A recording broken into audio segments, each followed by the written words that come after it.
truth. And the truth is that this is all by Democrat design. Our inner cities are all by Democrat design. Like Chicago, like Baltimore, and like Detroit, they have been run by Democrats for decades.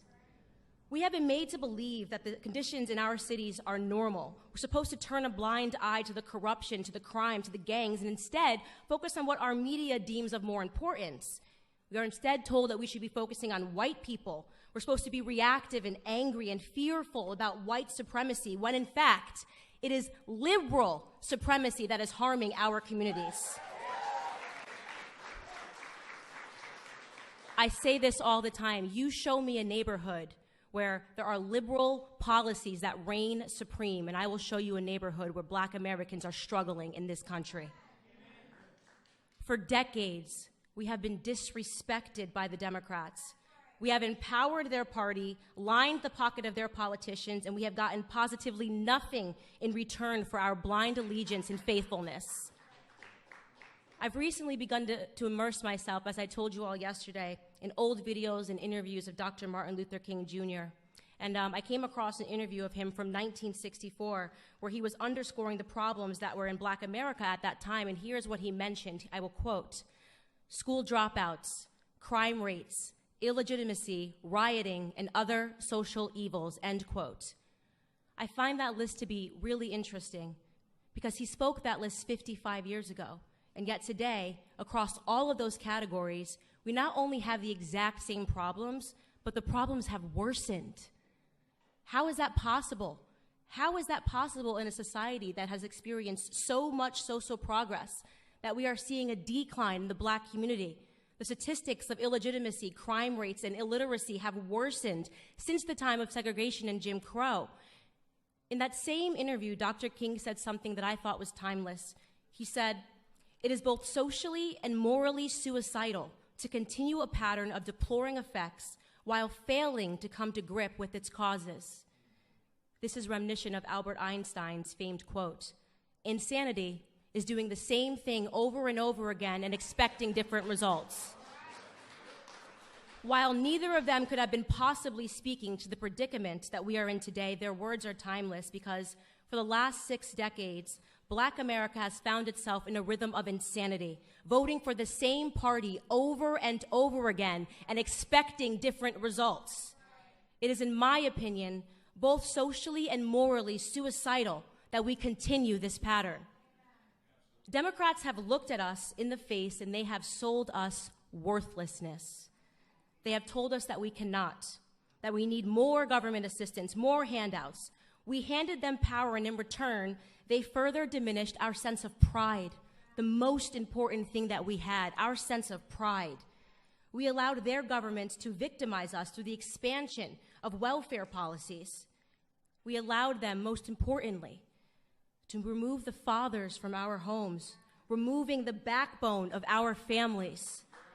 They knew, the Democrats knew, that without stable households, our children would pursue that paternity elsewhere. They knew that our children would run to the streets. They knew that our youth would grow up and begin to mirror themselves after rappers and basketball players rather than men of high intellect and values and more attainable goals.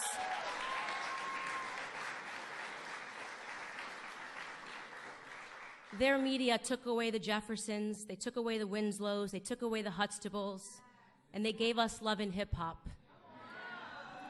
They knew exactly what they were doing. They were resetting our goals. But what they didn't know, what they could have never predicted, was that we might wake up to it one day.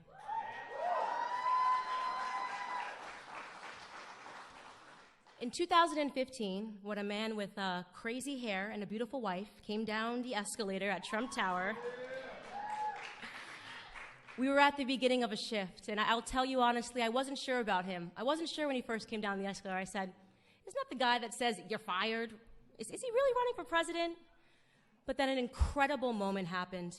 In August of 2016 in Michigan, everything changed for me when that same man did something that I believe will forever be recorded in Black history as a turning point for our community. That Republican candidate got on stage, he boldly looked Black America straight in the face, and he asked us, What do you have to lose? The courage of that moment, the courage for a man to challenge us to look around at our communities and to just acknowledge it, to be real, to be honest with ourselves, to acknowledge the filth of our communities and our inner cities, to acknowledge the state of our broken culture, our broken school system. He forced us to stop accepting excuses.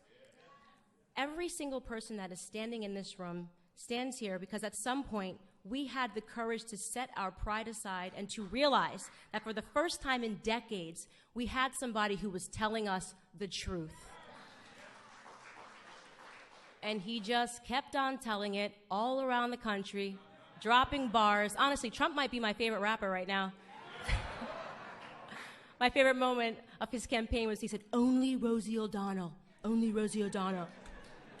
Only our 45th president, Donald J. Trump, and I'm going to tell you what I love about him. I get that question all the time, Candace. What do you love about Donald Trump? What I love about Donald Trump most is his audacity. The audacity that it took to stand up and look Black America in the eye.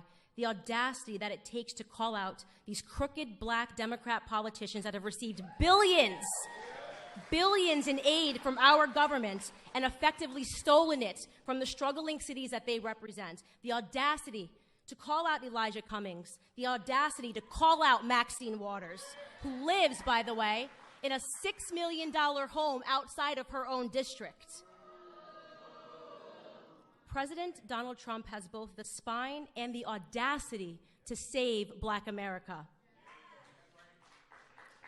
It takes a lot of guts, and we all know this. When you wake up as a Black American and you realize the truth and you have the courage to speak out about it, the racist leftist media will attack you. CNN is a racist network, in my opinion. I've watched them over the past year sanction the violence of Antifa against Black conservatives. They have referred to all of us last year in the same exact room. CNN referred to all of us as paid puppets. They said we were paid to be in this room. Because they cannot fathom that we would ever have the courage to stand up and to tell them no more. No more victim narrative, CNN. No more victim narrative, MSNBC. No more telling us that we cannot do something because of the color of our skin. No more fear politics. No more attempts to scare us into voting for you. No more lies. No more half-truths.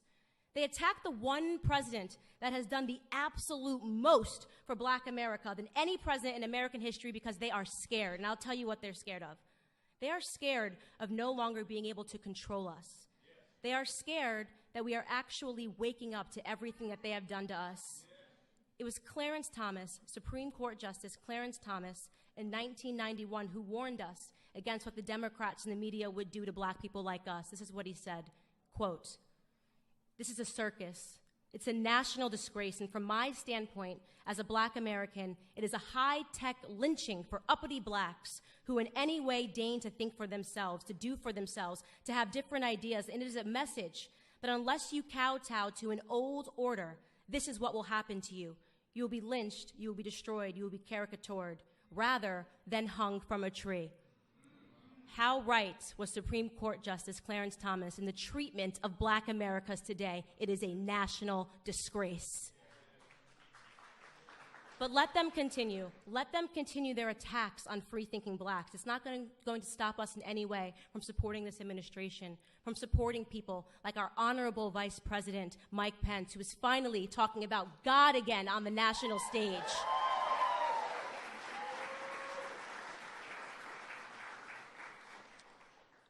President Trump views us as Americans.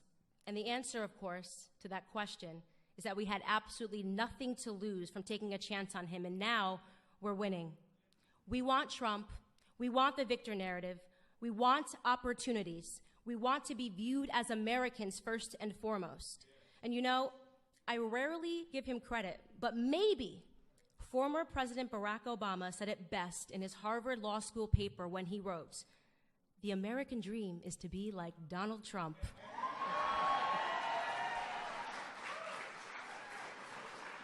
We want the American dream. Thank you guys so much for being here, and get ready to see the man himself.